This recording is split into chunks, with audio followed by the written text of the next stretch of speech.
Welcome to Dollars to Donuts with your host, Steve Portugal. Yes, it's Dollars to Donuts, the podcast where we talk with the people who lead user research in their organization. Our sponsors are Balsamic, the maker of mockups, the rapid wireframing software that combines the simplicity of paper sketching with the power of a digital tool. The Pinterest research team, who work with designers, engineers, and everyone in between to build the world's most inspiring catalog of ideas. And Airbnb's experienced research team, making authentic local experiences possible anywhere in the world. To take your organization's user research mastery up a few levels, ask for my help at Portugal.com. Buy my book, Interviewing Users, from Amazon and Rosenfeld Media. Stay tuned for my next book about user research war stories. My guest today is Monal Chokshi, the head of UX research at Lyft. She's a top athlete who has worked in Berlin, studied at UC San Diego and at Stanford, and worked at Xerox, Intuit, and Yahoo. Thanks, Monal, for being a guest on Dollars to Donuts. Yeah, sure. Well, first, Steve, thanks for having me on your podcast episode. Really excited to talk more about user experience research at Lyft. So my name is Monal Chokshi, and I'm the head of user experience research at Lyft. And if I didn't know what Lyft was, what would you explain to me? Yeah, so Lyft is an on-demand transportation service. So for those not familiar, basically all you have to do is download the Lyft app, open it, and tap a button, and basically you have a driver ready to drive you wherever you want within minutes at your doorstep. And where does Lyft operate? So the headquarters are in San Francisco. We also have offices in Seattle, Nashville, and New York. And where do you have drivers? Drivers all throughout the country. So I believe we are now in over 190 cities. But it's an American operation. Yes. Right. So drivers are in the United States right now. Is there an international goals for the company? Well, right now we recently, in the last 6 to 9 months, announced some partnerships with international ride-sharing companies. For example, with Didi, which is the largest ride-sharing company similar to Lyft in China, and Grab, which is in Southeast Asia. I believe they're based in Singapore. So the idea being that travelers from the U.S. would be able to travel to one of these places, open the Lyft app, and call a car. It wouldn't be a Lyft car. It would be one of these folks from our partner companies coming to pick them up. So we haven't launched that yet, but that is a partnership that we've announced, and we're really looking forward to getting that going. Makes me think of like code sharing in airlines, where you can purchase through the sort of front end that you've always used, but the service is delivered through a partnership with somebody else. Does that comparison apply to something like this? I think it might. I think it's a pretty good way to think about it from an analogy. I'm sure there's probably better analogies for how products and services in one market end up in another, but that's the best I could think of on the fly. Mm-hmm. That's really interesting. Yeah. And I'm sure there's going to be design challenges. What does that experience look like in that different situation? Yeah, we're really excited about designing this new experience just because of the various challenges that come with different cultures and different transportation schemes for various cities, especially international. As we all know, the cultures, the modes of transportation are different from city to city in the U.S., and then overseas there are various challenges with language as well. So there's a lot of really exciting things to think about. And I love the really specific use case you're looking at now, which is I'm from the United States, I use Lyft here, I'm in a different context, so how can I bring access to that service with me? Mm-hmm. It makes me think about what people that use Netflix complain about it, or I think I hear this with the iTunes Store, for example. You can't get the same access when you're in a different place. So this gives you, I'm sort of imagining, you can sort of bring your Lyft travel experience with you in these other environments. Yeah, and people use and are comfortable with Lyft here. We want to be able to make sure that they have the comfort of the same kind of service over there, something that they can trust and feel good about, something that's familiar in an area where everything seems unfamiliar to them. Can you talk about, the work that you do here, and what is research like at Lyft? Sure. So research at Lyft has always been part of our core DNA, in a sense. The founders, Logan and John, are really focused on treating people better, and that includes all of our users, our drivers, our passengers. And so really understanding who these people are and figuring out how to create the best user experience for them has always been top of mind here. Before I joined, we did do various research activities, and there were several initiatives happening at Lyft. Once I joined to sort of make that part of our regular product and design processes. And so the kinds of research that our team does really runs the whole gamut of what UX research can do. We do everything from field studies and surveys to user and usability testing of new designs and products. So yeah, it's been a really fun place to work, just also because user experience is so well regarded and supported here. When did you come to Lyft? I've been at Lyft for about a year. Okay.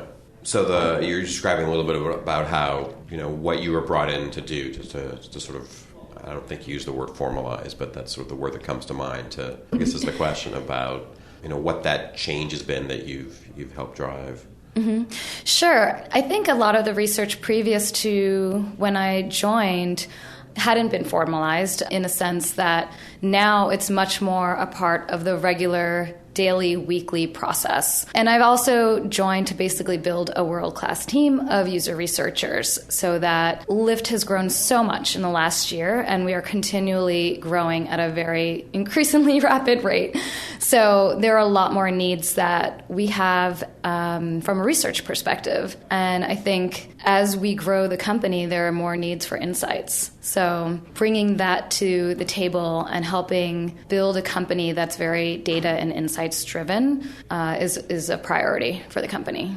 And I've seen sort of two different modes of how insights, and I'm sure there's many more, but two kind of primary modes in terms of how insights can impact decisions. And one is sort of the reactive and one is sort of the proactive. And where reactive is somebody comes to researchers with a question and says, hey, can you help us make a decision about this? And the other is people that, researchers often who have done research are evangelizing those insights and trying to bring them out to find the people that can use them to make decisions. I don't know if you even buy into that kind of framework, but I'm wondering, A, does that ring true? And B, if so, how does that map to what you've seen in your work? Yeah, sure. I mean, I think we do a mix of both. When I first joined, I think it was more the former, in the sense that, people had specific questions, and we were always aiming to try and answer business questions using various methodologies, whatever's going to work best to get those questions answered. But there are definitely times when we actually see something that is interesting, and we'll probe further on it in order to say, hey, actually, there's an opportunity here, or actually, there's some pain points or something that we need to look at further here, and we'll bring that to the attention of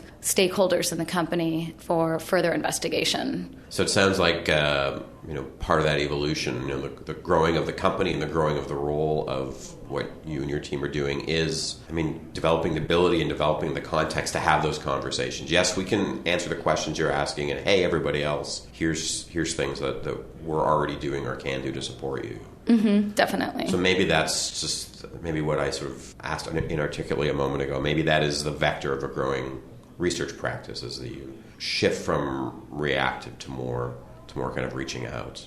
So we talked a little bit about sort of some of what you've been working on in the last year, but maybe we can just go back. Maybe talk about how'd you end up being a researcher, or sort of what some of the things that you've done that have led to today. Yeah, definitely. It's funny. I often joke that my background and my entrance to becoming a UX researcher is very non-traditional, just because it is, in fact, on paper, very traditional. And, I've been focused on this area since the beginning of my career, even back in my days at Stanford as an undergraduate. So I think that's pretty rare for folks in our area. So yeah, when I was growing up, I always had a fascination for computers and technology and played a lot of video games as a kid. Started programming on my own for fun when I was in middle school on my Commodore 64. Dates me a bit.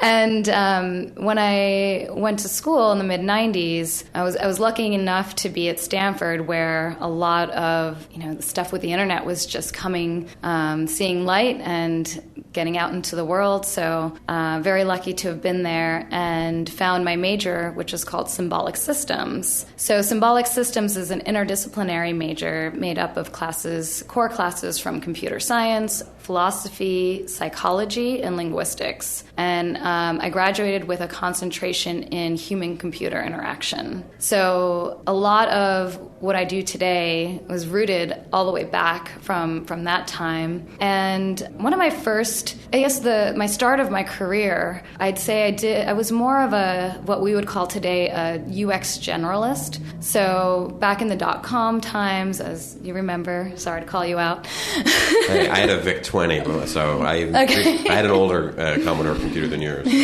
I'll own it. Cool. So as a UX generalist, I'd maybe call someone like this today. I did everything from front-end coding and UI design to information architecture and user research. And back then, I was really seeking more objective ways as a designer to know how do I go about my design. And unfortunately, I think most user research at that point was limited to usability testing.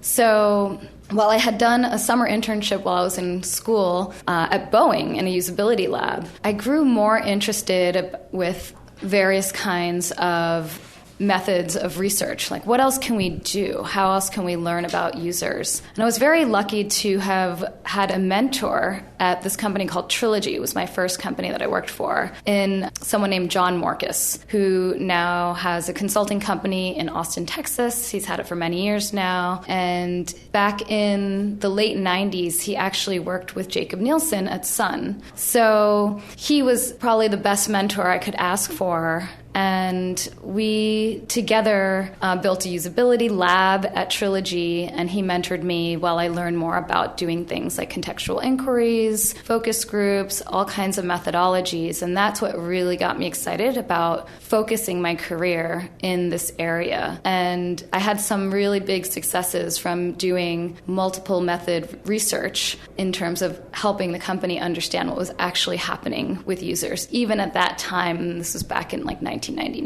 So I saw the power and the value of what user research could provide. From there on out, it got a little more challenging as the fall of the .com era occurred. And at that time, user experience research, or usability, they called it, UX was sort of coming to bear around that time, the term. It was much harder to find a job doing this because at that time it was seen as somewhat of a luxury kind of position. Companies didn't necessarily see the value in having it beyond something that if they could afford to do it, great. It wasn't table stakes. So I focused on continuing with design, but I kept coming back to research in my mind. This is what I want to do. So I eventually went back to grad school to focus on understanding more different kinds of methodologies. How can I apply this? How can I become a UX researcher as for a career? So I went to UCSD and studied cognitive science there, and eventually started working as a UX researcher, and I have been ever since. So prior to Lyft, I was at SoundCloud in Berlin for 2 years, starting a research team there. And prior to that, Intuit and Yahoo for several years. And, as I mentioned, around the .com time, I worked in some various startups. And you preface this whole story with that your story it's a traditional path, which makes it sort of, as you said, that's the exception. Exactly. But so I sort of was listening as you were talking to think, well, what is the traditional path? So I don't know. I'll just throw it as a question. What about your story and the path you've gone through, what makes it traditional? Traditional on paper. Yes, I'm sure. Yes, that's the important disclaimer. Right. Well, it's because I actually, back in 1994, I took a class at Stanford called Introduction to Human-Computer Interaction with Terry Winograd, where we were actually designing and looking at user interfaces for software. So this, to me, is something that most people, maybe going back that far, didn't necessarily look at that time. And even when I talk to folks today, 20 plus years later, folks are still like, wow, what you do is really cool. And I say, yeah, I know.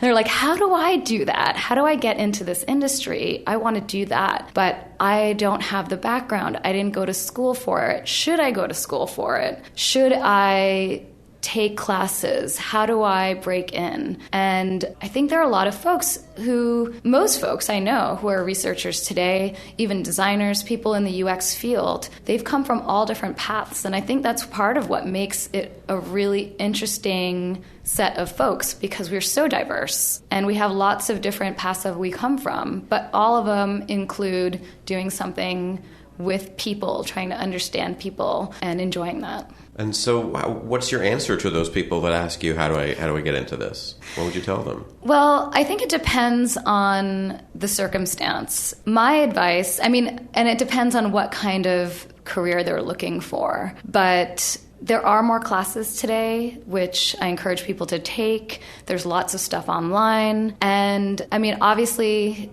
the best thing would be to just get the experience, but I think it can be very difficult to do that cold. I know there have been folks who have just gone out and done research on their own and said, hey, look, I've done this about your company. I've used your app. I tested it, send it over to the company, and sometimes with really great success. I've even had some people send me stuff like that about Lyft. So it's really interesting to see how folks are basically trying to break into the industry. But definitely a traditional on paper route is very helpful, but I don't think it's necessary. And so in your traditional on paper route, it sounds like I'm talking about a paper route.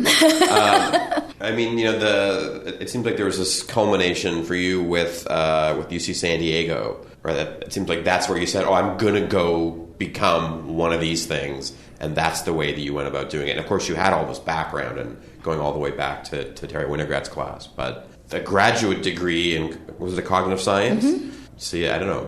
My perception, that seems not traditional on paper to me. That sort of seems, I don't know, like more in the HCI realm and less in the... Although, having said that, I'm not sure, is it a social science degree or a design degree? Like, what's my perception of the traditional on paper thing? But And so the fact that you and I don't even share definitions of traditional on paper, even though we have, I'm a little older than you, but we've seen some of the same eras of this work. I don't know. I think it only goes to bolster your really important point that the diversity of backgrounds and, disciplinary orientations and all that make up the work it's just part and parcel of what this practice is about. Mm-hmm. Definitely.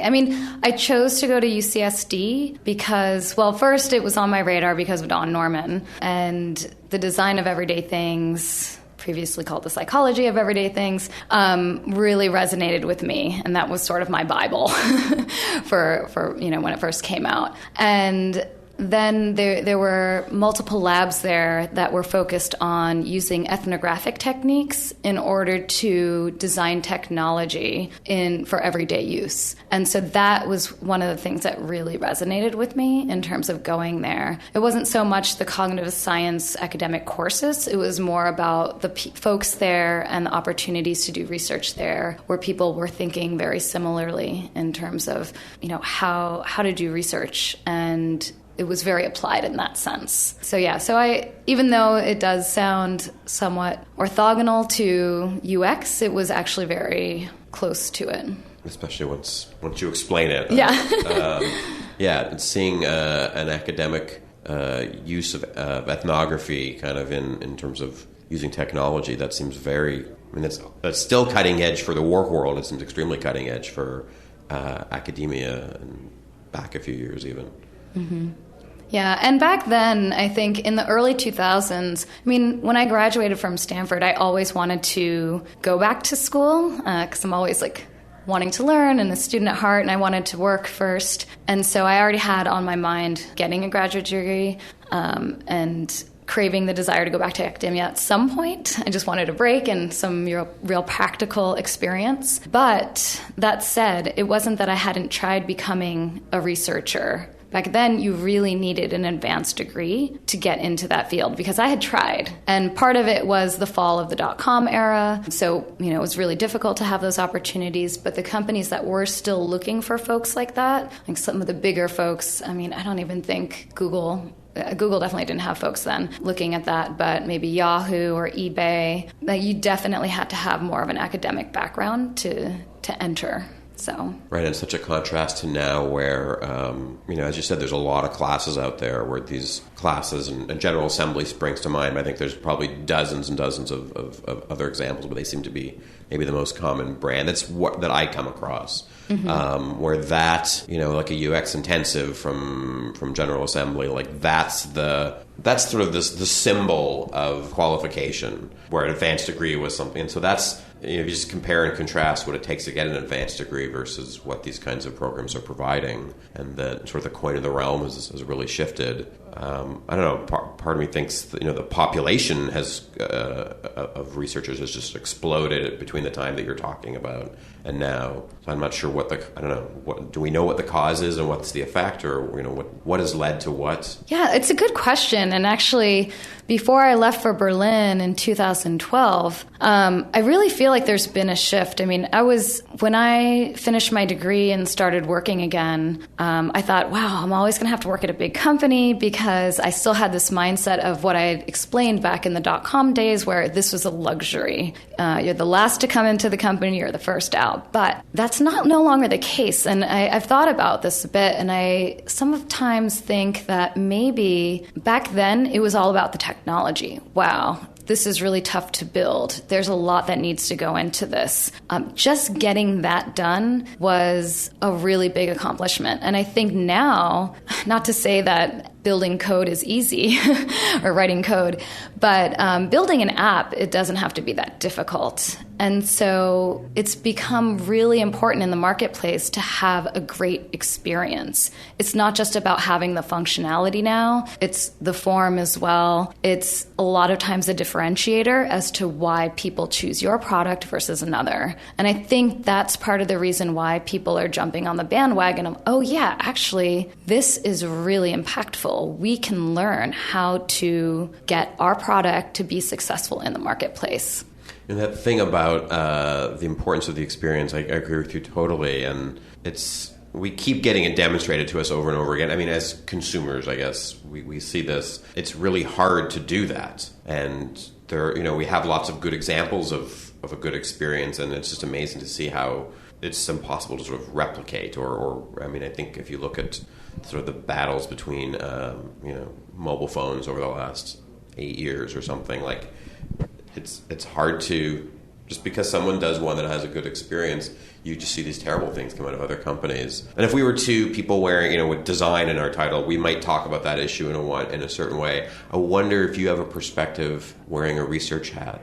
What's the conversation researchers should be having about why it's hard to, we know that a good experience is important, but the creation of that experience is amazingly elusive. Mm-hmm. Yeah, I don't know if it's necessarily something that researchers can always pinpoint to. I think a culmination of factors have to come together, various things, and some of them are just very emotive, and users can't describe them. Researchers might be able to observe it happening, but I think it takes a really good researcher to be able to dig in and understand all those things that are happening in this person's subconscious, so to speak. Yeah, that makes me think of a comment you made early on where you used the phrase world-class research team. Can you define what that is? Well, I'll tell you a little bit about what I look for in a researcher. So there's 3 main traits that I've sort of boiled down to what I think are most important for researchers, user researchers to have. First, people need to be empathetic, so have user empathy. And part of that is being a really good listener. So being a good listener, being a very observant person, also being personable and approachable. Because anytime you're with a user, someone that you want to learn from and about, they need to feel comfortable in your presence. And along with the user empathy piece, in the definition of being empathetic, is you need to be able to look at things from that person's perspective. So if someone's overly judgmental, that's going to detract from their ability to be a researcher, just because you have to be able to consider their point of view. The second thing is analytical thinking. So obvious, strong one. One of the things that I think can be the most impactful for the quality of research is being able not just to collect all the data, which you might use the empathy skills to do in a sense, but to then take those insights, take the data and the findings and turn them into insights and actionable recommendations that will drive good results for the business and for our product design. So there's a lot of other areas also where analytical thinking can come into play, but I think that's what's unique to this field and this profession. And lastly, this one is probably overlooked by many, but I would say having really great project management skills and being organized. Because oftentimes as researchers, we are managing so much when it comes to participants, sessions, multiple projects, and you have to be organized and keep all of your data very organized. It's just part of the territory in terms of having those skills to manage all of that. And oftentimes manage the teams and stakeholders that come along with that so that you can ensure that people are there to observe, to participate. There's some administrative work going on here, but a lot of it your success as a researcher revolves around you being able to stay on top of it and be very detail oriented. So those are things you look for, right? How do people exhibit those characteristics in a way that you can assess? Mm-hmm. I mean, it's definitely hard to do in a single interview. During the interview process, I definitely like to be able to see them in action.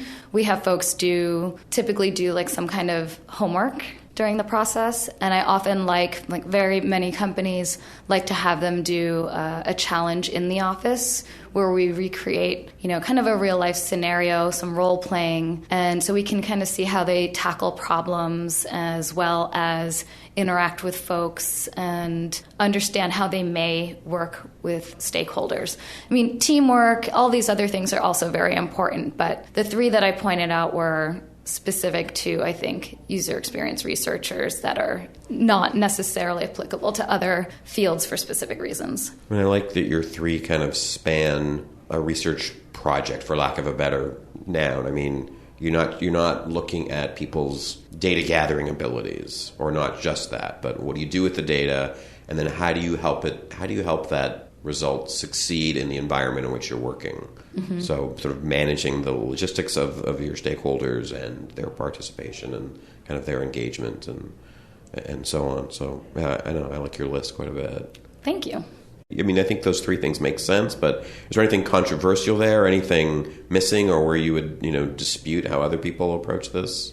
I mean, there's definitely a lot missing from the list. I think these are just 3 things I keep in mind, but of course there's plenty of other traits that are important. As I mentioned, teamwork, being a fast learner, being adaptable to change, so many things that we probably look for on a holistic level. Mm-hmm. If you want somebody on your team, you want to like them.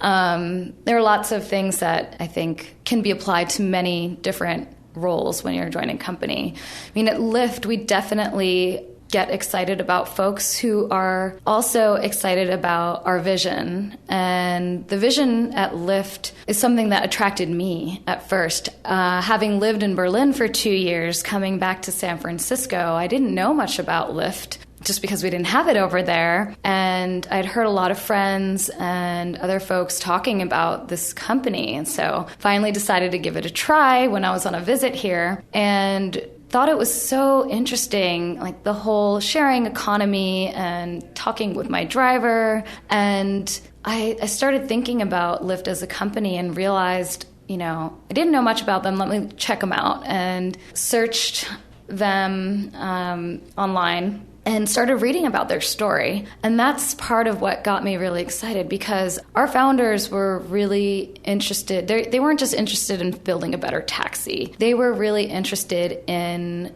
kind of a long-term, big picture vision of creating better communities and reconnecting people through transportation. The long-term vision is redesigning cities. It's really cool. I mean, this is such a hot space right now, and we're working on so many exciting projects as a company. One of the things I love is that we're constantly executing. We're getting things out the door. There's always something big happening, but the vision is always what keeps us focused on what it is we're trying to do. And that vision is something that I really can get behind, because it makes my job feel a lot more meaningful. I mean, I think as UX researchers, having empathy is something that we just innately have within us, and we desire helping others. And so when you look at the meta for this company, that's what we're aiming to do as well. So, we're looking at reducing the carbon footprint, getting fewer cars on the road, putting more people in vehicles, making rides cheaper through ride sharing, Lyft Line, and building communities through that experience. I've had so many amazing conversations with other passengers or drivers in the car, and I always just leave with a smile. So it's really fun to work on something in the office, take a Lyft home, and actually talk to my driver about, oh, wow, you have this issue? We're actually fixing that right now. I can't actually tell them that. But it's really neat to know that we're making a difference on a daily basis. It's fascinating to hear you talk about the relationship especially between you as a researcher, but with your researcher sort of identity between being a UX researcher and the vision of the company. So you talked a little bit earlier on about the different users. You kind of said, you talked about passengers, you talked about people using the app, which I guess might not be the same as the passenger. You talk about drivers. I don't know. Tell me about who do you study? What do you look at? Mm-hmm. Well, as you said, definitely passengers, people who are looking to get a ride, who are using Lyft to take rides, and then the drivers who give rides. So currently, the Lyft app that we have today, the single app, serves both of those types of folks. And for most people probably don't ever see the driver's side. But once you apply to be a driver, are approved as a driver, there's a whole other world on the other side of the app. So we look at both those users. And more recently, we announced in the beginning of this year a partnership with a company called National MedTrans Network. So their users are a whole new set of users for us to investigate and learn about. I can tell you a little bit of a story about them. National MedTrans Network is a company in New York. They work with insurance companies like Medicare, Medicaid, whose patients are these elderly folks who basically need routine medical rides to doctor's appointments, a lot of times all the time non-emergency rides. And they often don't need to even be transported in an ambulance or any special kind of vehicle. So National MedTrans has all these relationships with various car service companies, including taxis in New York City. And one of the interesting things that came to bear was that, whenever they have a taxi or car that doesn't show up for a patient or cancels for one reason or another, which, is pretty common, in New York City, it takes them about 45 minutes to get that passenger, that patient, another ride through the taxi company. And so, they started using Lyft and found that, wow, can get a ride in just a matter of moments using Lyft and get this patient home so they can take their medications, so they can do whatever it is they need to do and not have to wait there on the street or whatever. And these folks have a lot of times more special needs than some of our normal types of passengers. So the great thing about this is that in terms of building this new product, research was highly involved. And so I went over to see National MedTrans, brought a designer with me. And as anyone who's done contextual inquiries know, there's so much more to learn when you're in that environment and learning who the users are, what their daily tasks and processes are, and the entire environment. I mean, this company, where we visited them, was like people in cubes functioning as a call center. They're scheduling rides. They're working with taxi companies. They're talking to patients, caretakers, people who are managing transportation needs for these patients. And it was really, really insightful for us to be there and use the insights there to figure out how to build the best possible product for these users. It's something totally different than what we have in terms of our native app offerings today. And who will, within that use case, are there multiple users there that have different experiences with Lyft? Well, the primary user in this case is the person at NetMedTrans who is requesting a ride and managing the ride. So right now, a lot of these elderly folks, they don't even have smartphones. And so it is a little bit of a juggle in the sense that Lyft wasn't necessarily designed for this use case from the first. And so we're getting to the point where how can we build the best possible product? There's the driver, there's a passenger, and now there's this middle person who functions as kind of like the app does for you or me who might be taking a ride today. It just speaks to a really, really in capital letters for me, big idea. You know, a lot of the technologies that we see are apps, and there's interesting, let's just call them sort of democracy or democratic access, I guess. There's probably a better word for this, but if you don't have the income or the technology sort of know-how to use those things, you're shut out of a whole bunch of ways to participate. And what excites me about what you're talking about is, and it's a fascinating research question then, is, how do we make non-mobile device users Lyft users? Mm-hmm. Or, those principles can apply to anybody, but you guys are digging into that. It's really fascinating. Yeah, it is actually really fascinating. And just being there and thinking through these whole, this set of issues and this problem, it really brought me back to my roots where this feels like a true user experience problem to solve. Lots of different players, various tasks and processes. How do we make this work?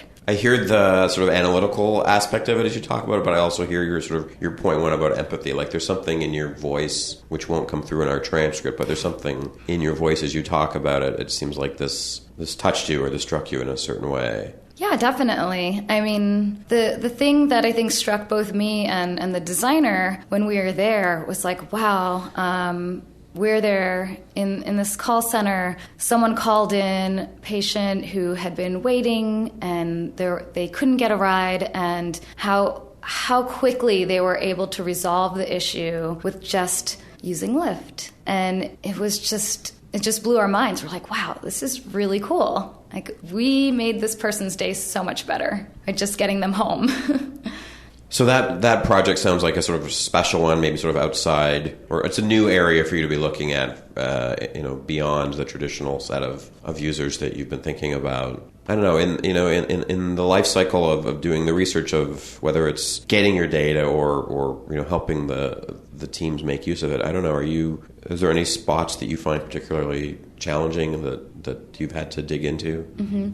Well, another thing that actually drew me to Lyft was the fact that I think there are a lot of really interesting research challenges with our product. We're really on the cutting edge with regard to mobile devices, being completely mobile, having to try and do research in a very constrained environment, which is a car. And I think that there are a lot of methodological challenges that come with that. So, for example, if you think about it, the best research comes from real life situations. You want to be able to observe, from like qualitative user research, you want to observe what's happening in the real world or simulate it as closely as possible. And if you want to find out what's happening in ride experience, if you're in the car, you're already biasing what's happening there, because you need to announce yourself as the researcher. Everyone knows you're from Lyft. People are going to be a little bit more cautious about how they act. So let's say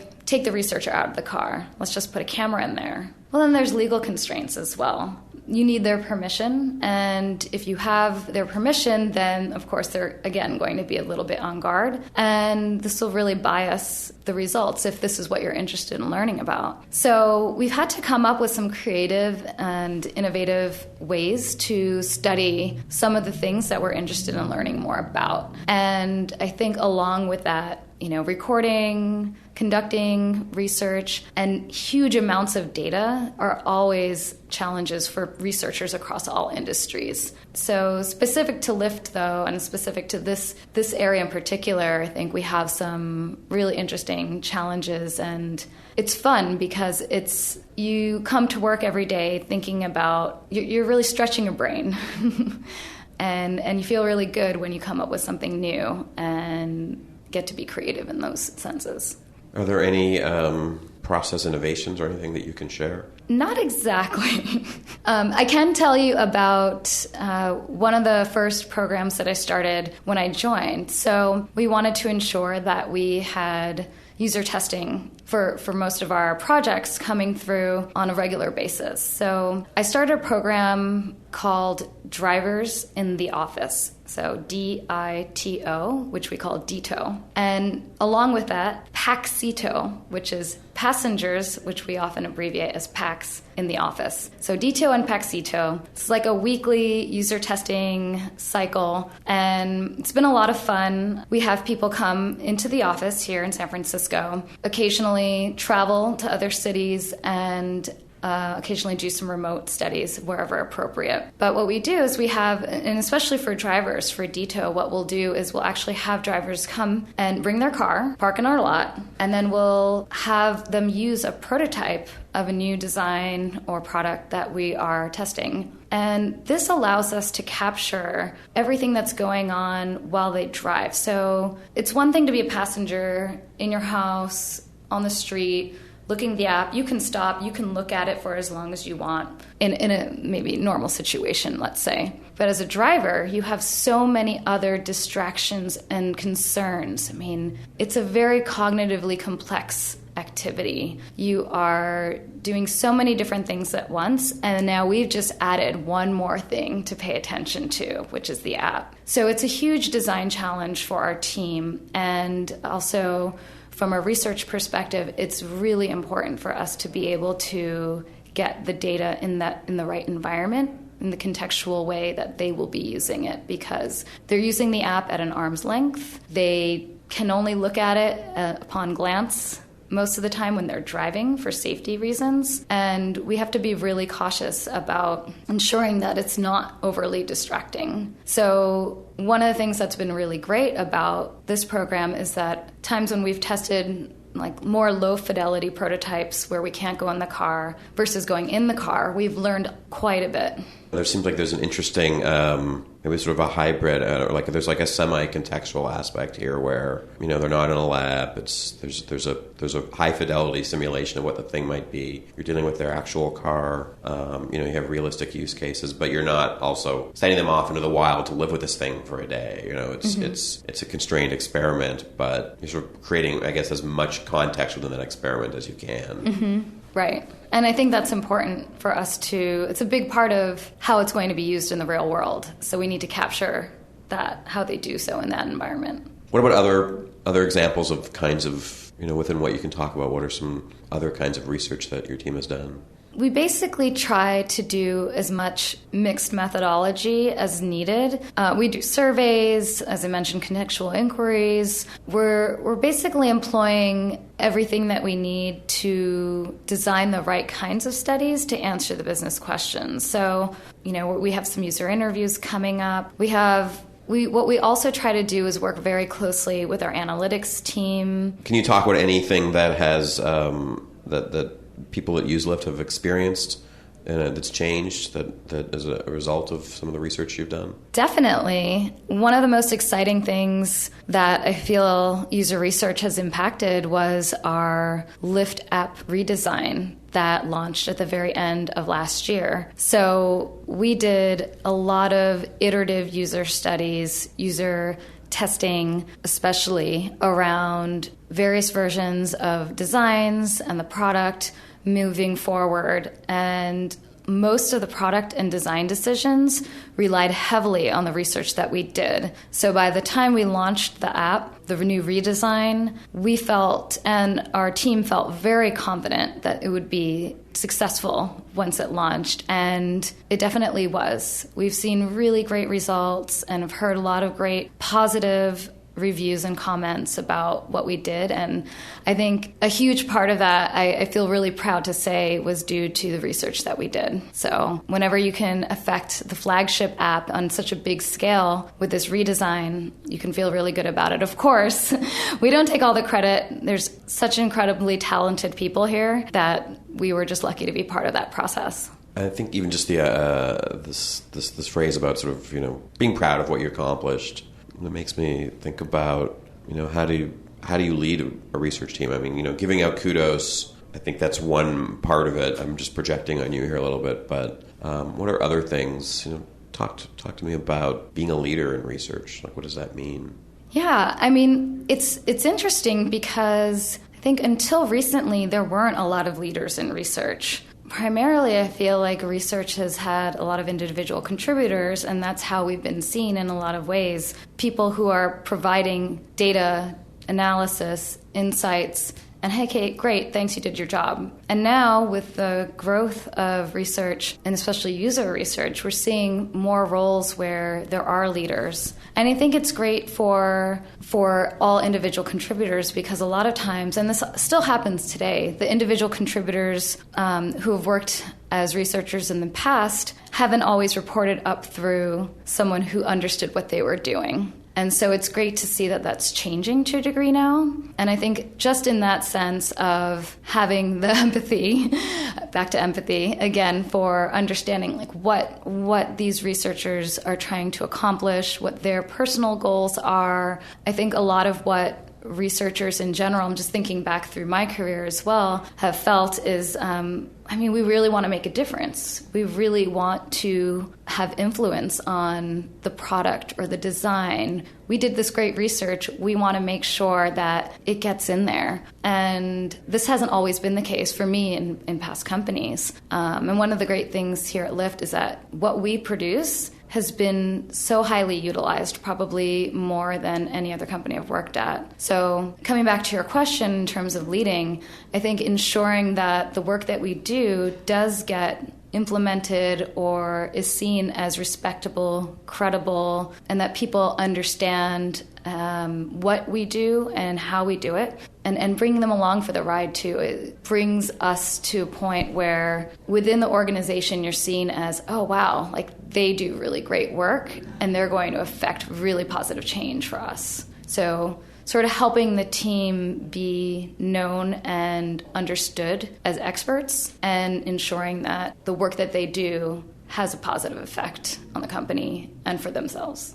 And you're right, that fell on the individual contributor to sort of, you had to do all that you had to do and you had to be able to do that. Mm-hmm. And so you're talking about like what a good manager does. They advocate for their team. They protect them and champion them. Definitely. Are there, you talked early on about this really important mentorship relationship that you had in your career. Are there commonalities between what you experience kind of as the recipient of mentorship and what you try to provide as a leader now at this point? Definitely. I mean, John, who was my mentor back then, he gave me so much, and I feel like I'm at the point in my career where I definitely can do that for other folks as well. So right now, it's primarily here at Lyft, but I'd love to do that outside of Lyft as well. And how do we define mentorship? We talk about leadership, but what's the difference between mentorship and leadership? Yeah, I think mentorship is a little bit more focused on, well, in my mind, helping folks develop new skills as well. Leadership doesn't necessarily have to do that. I think leadership can do that. I mean, if there was a Venn diagram, it probably overlapping in the circles. But I definitely believe that a good mentor will help someone on a personal level develop into whatever career goals they have, helping them along that path to get to where they want to be. And for me, I learned a lot of methods from John. I think I'm trying to do that as well on a mentorship level, but also just be someone always who's there to talk through, career-related growth. I think it in some ways we've talked a little about sort of the evolution of the field, and it makes sense that at that period of time, developing methods, not that was all you were learning, but that was kind of a key. And I think about, your 3 areas. I mean, the first one you listed, you kind of titled it as empathy, and then you listed like 18 other like really important sort of soft skills that are crucial to being a researcher. So I just, when you're there for people, as you say, I think that's starting to model, yes, the methods, but also now these other pieces that are so important to being a good researcher, that are just very human skills that we all can do to work on. Definitely. Are there other things about you and your background, or that we should understand to know what kind of researcher you are, or any weird dots you want to connect for us? Yeah, actually, I think one of the things that's really unique to me is that I previously had another life as a professional athlete. So I was very active in team sports, and that's a big part of like my philosophy too. Very team oriented. I started playing soccer when I was 6 years old, and I got a scholarship for running when I was at Stanford. So that's been a really big part of my development and who I am. And the really cool thing about running at Stanford is that when I started there and started running on the cross-country team there, we weren't nationally ranked. And by the time I was a senior, my teammates selected me as the captain of the team, and we won the NCAA national title that year, which was less than 4 years later. And so it's been really interesting to draw a lot of comparisons and parallels to my athletics career and how I envision like sports and teamwork and accomplishments and my working career. And it's funny, I don't even realize I'm making these analogies. I started talking about it to a coworker the other day, and I'm like, wow, I do this actually quite a lot. But there are so many parallels to draw with regard to pushing yourself hard, getting to the next level, goal setting, the competition, and teams. Relating to people, supporting one another. And one of the reasons why I think we won the national title back in 1996 was because we had such a tight, supportive team. And I really feel that we have that now at Lyft as well. User research is part of the product design team. And we are such a close team. Actually, we just came back from a weekend retreat in Tahoe. So we're kind of like a tight-knit family. And I really feel that support and that kind of environment helps fuel really great success. So some of these parallels you're describing, they seem about what athletics teaches you about working and collaborating. Are there any threads that you can pull from athletics that go into things that are specific to UX research? That's a really good question. I think I need a minute to think about it. Something I haven't thought about before. I'm sure there are. I think I need to noodle on this and then... But I like the question a lot.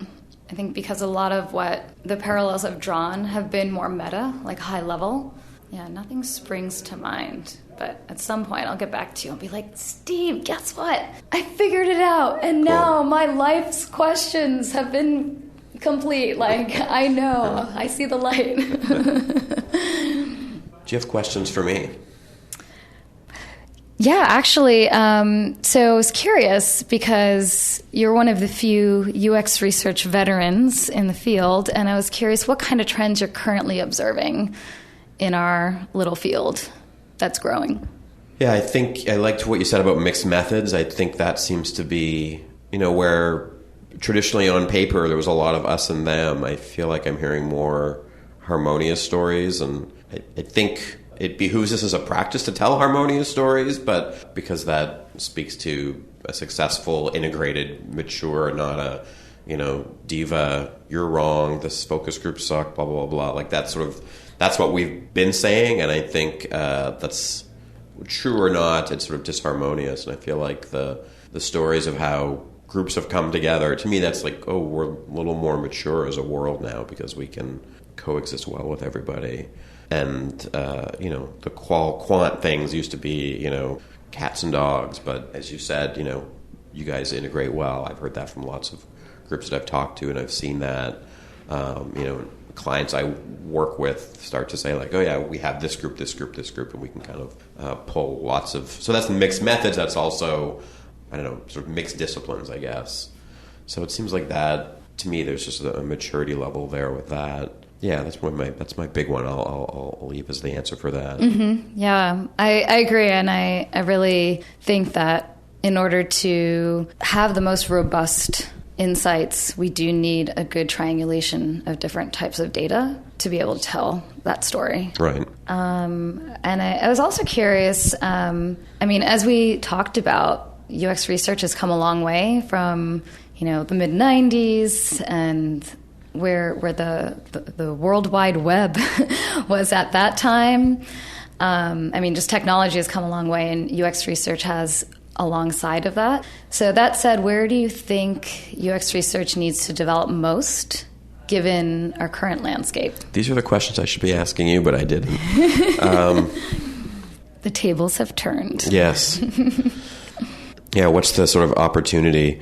And this came up as a topic in an earlier episode of this podcast series, where I don't know that we answered it, but we talked about this idea of research sort of evolving to the point where it disappears. That research right now, there are leaders that are trying to develop it in a business, and you've talked about the successful collaborations and so on. Is this a thing? Is this an activity or is this a discipline? And I hear so much about teams trying to. One way to deal with the overwhelming demand of research is that research leaders are empowering teams to go do their own research, and so then they have to deal with this question of, well, what do we do as the researchers versus what do we kind of let everyone do?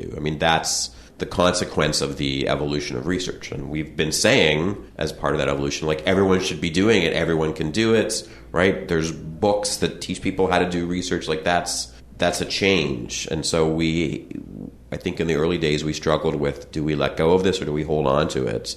And we chose to do a bit of both. So, how does that play out, I think, is an interesting question. How should it play out? And research doesn't exist in a vacuum. So how technology is developed, we are in a lot of environments that research is being used. It's a close colleague of design, right? You talked about being part of the product design organization, not some other, not part of the market research organization. That's who our sort of our teammates are. And design is changing. And you talked about this already too, right? That companies used to just do technology and sort of experience was secondary. So I think where research goes, we're sort of subject to these other larger changes in how experiences are created. So I don't have an answer to that. I'm not sure it's a need. I don't just feel like, oh, we better get this sorted out or we're dead. I just feel like there's some interesting sort of existential questions to reflect on. And over the course of our careers, you and I have seen what kinds of organizations and what kind of roles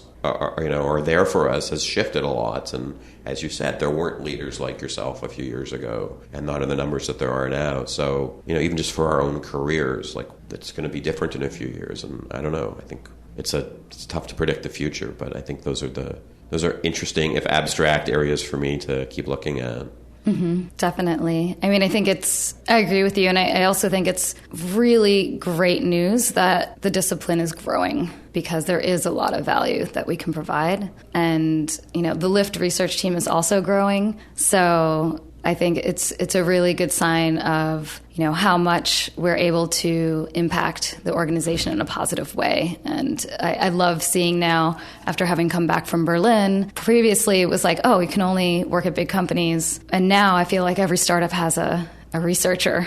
Maybe not every startup, but it's becoming more and more common, which is amazing. The designer as founder sort of thing is like it's a thing that gets recognized and talked about. And I feel like maybe we identified one. I feel like I was on some Slack channel or some list, and people were saying, well, when do we get our first researcher as founder? And I'm probably misquoting someone that said that to me, and I apologize for that. And that company may exist, but certainly that idea is nascent, whereas designer as founder in the startup world, at least, is sort of well established. So maybe that's the sort of next wave for us. Mm-hmm. Cool. I have one more question for you. So I'm really curious, and I know you've had a lot of questions about this podcast, but I was curious what you've found to be the most striking similarities between all of whom you've talked to so far. Oh, don't you love when you go out in the field and so the person at the end says like, hey, what else have you heard? Or like, am I normal? They want you to kind of normalize them as part of it. No, that's not exactly your question here, but yeah, what do researchers have in common? I think the emphasis on product it's like a thing that we should be proud of as the field. And it goes back again to your list of 3 things that you talked about as you kind of characterize researchers as needing to, do good data collection. I'm paraphrasing you here. Make sense of it and then sort of help it live in the organization. I am definitely twisting what you said, but that's sort of a thrust I took away from it. And I don't know, I carry some scars from my early days of coexisting with people that where research was their end. They loved, and I guess scars, but I'm also definitely guilty of this myself. Like, research is fascinating. If you do it well, the experience is great, and you learn things that have no relevance. And I mean, I'm a big fan of not knowing if it has relevance, but you learn things that you don't know if it's what you're going to do with it. But you also learn things that just are great and are not applicable, but are part of what you have to do on that journey. And then you make sense of things and you find some really interesting takeaways.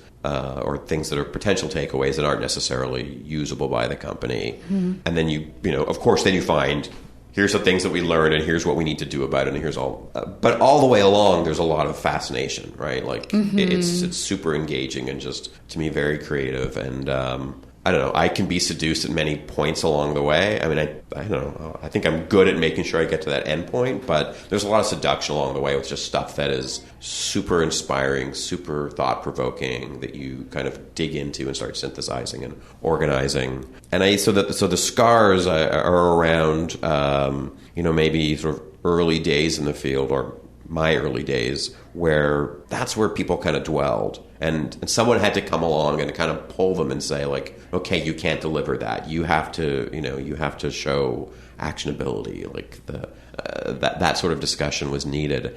And I mean, it makes sense that the people that I speak to who, like you, who are leaders, I mean, in order to be a leader, you have to be beyond that. There may still be practitioners and contributors who kind of need to learn more of that. But I feel like if I take the temperature of the practice in terms of how it's being led, it's about what we do with research. Mm-hmm. And that is just a massive change, again, over when I started in my younger days. And so to see that in common, again, maybe you go like, well, of course, Steve, look who you're talking to and look what kind of jobs they have and look what kind of companies they work for. You might find people at that skill level, like yourself, and experience level. If we were to shift back 10 years, you would be maybe working in an R&D lab or like an advanced products group or something, and not shipping stuff. So yeah, I think one of the commonalities is like, these are people making products. Or helping companies make services, whatever the thing that their company does, they're doing that. And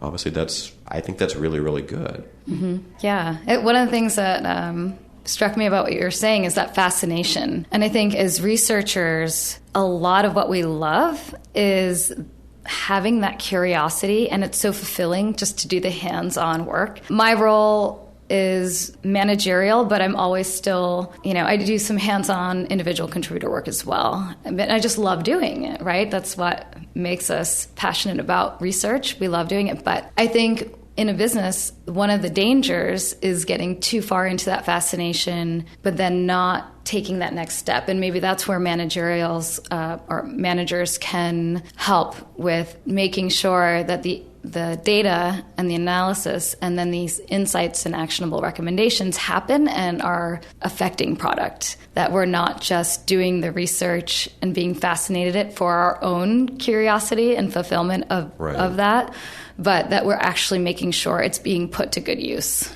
Yes, I think that's really important, and it reminds me of just a period in my own career where I was managing my own team in my consultancy, and I think like we had always had many different projects going on for different clients, and I want to say maybe for a period of 18 months, which is a long time in sort of consulting years, right? I didn't go in the field at all. I was doing what you're talking about, right? Sort of, managing the problem, helping with the synthesis, kind of trying to tie everything back, sort of a creative lead. And it was really cool to sort of, you remove one part of the puzzle and the other parts, the other things kind of rise in prominence. So it was really interesting for me to step out of certain tasks and step into other tasks in a larger way. And I actually remember the first time that I just worked out that like, oh yeah, I was going to go and do some of these interviews, and I almost had a panic attack. Like it had just been so long. And I was not on my own. I just remember like kind of coming up to the door of somebody's house and just about freaking out. And the way I work now, I do more of everything, but having had that experience of sort of again playing just part of the role was really, really interesting. And so it's good to hear that it sounds like you're in the right spot. You still have your hands in things, but you can lead and kind of manage in that spot. Yeah. All right. Well, that's maybe everything we have time for to talk about today. But this is really interesting. It's one of these conversations where now I'm curious about a million other things. So I'll have my imaginary next 90-minute conversation with you. But yeah, thank you very much. You really shared a lot today. Thank you, Steve. This was a lot of fun, and I really enjoyed it. That's it for the second season of Dollars to Donuts. We'll be on hiatus, but hope to be back again soon. Thanks to our sponsors, Airbnb's experienced research team, making authentic local experiences possible anywhere in the world. Balsamic, the maker of Mockups, the rapid wireframing software that combines the simplicity of paper sketching with the power of a digital tool. And the Pinterest research team, who work with designers, engineers, and everyone in between to build the world's most inspiring catalog of ideas. Our theme music was written and performed by Bruce Todd. You can find the links for this episode, read the transcript, check out all the other episodes, and subscribe at portugal.com/podcast. And don't forget to buy Interviewing Users from Amazon or from Rosenfeld Media. And get in touch with me at portugal.com, and let's start exploring